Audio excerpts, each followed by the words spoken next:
What's going on, everybody, and welcome to Guns N' Roses Central. And this is a rumor that you guys should probably take with a grain of salt. So I want to thank Brando from Appetite for Distortion podcast for tweeting this. He's the reason I saw it on Twitter, as well as one of my subscribers, Tim, who sent this to me. So on the Steve Hoffman digital forums, I guess maybe it's just the Steve Hoffman forums, somebody posted that Guns N' Roses is apparently going to be releasing a new EP next month on October 1st called GNF&R, and it'll be published on every streaming platform in just 2 Fridays. So it supposedly features 6 songs, some of which the band has played live as part of their Not in This Lifetime tour, as well as the 2 songs they've released. Number 1 is Hard School, Wichita Lineman, the cover that they've started doing in 2017, the cover of Soundgarden's Black Hole Sun, as well as their cover of the Who song The Seeker, and Elton John's Benny and the Jets, and their first new release they put out this year, Absurd. So it's going to feature 2 brand new original songs, 3 studio versions of a cover, and a brand new unheard cover. Now, I should clarify, Benny and the Jets, I don't think they've played on the Not in This Lifetime tour.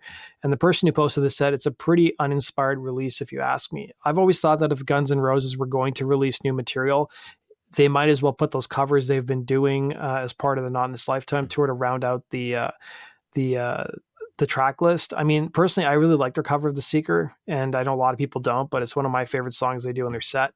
So let me know your thoughts in the comments section, whether you think this is legit or not, or and whether we'll see more Guns N' Roses releases in the future, since the band's already dropped 2 new songs. If you guys want to see the history on the song Hard School, the link is down below. It's pretty fascinating. And let's talk about some of the other news making the rounds today.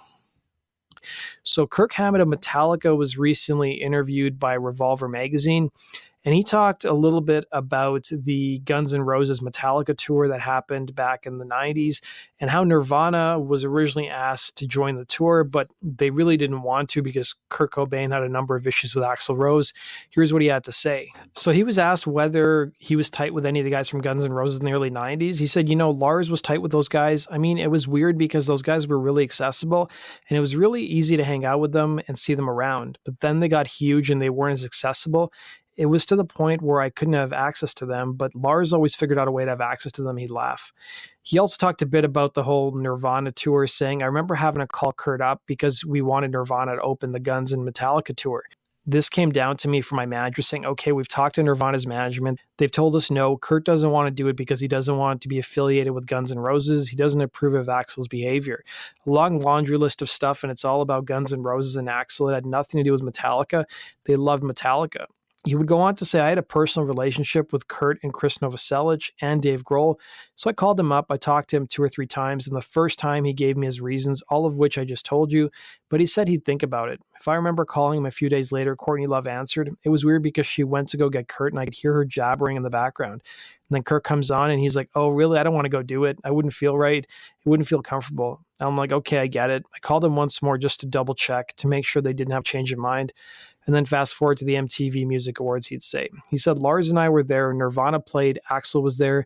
I think some of the guys in GNR were there. I was sitting there talking to Kurt backstage, and all of a sudden, Axl walks up, sees me, and looks at Kurt, and I'm like, oh no.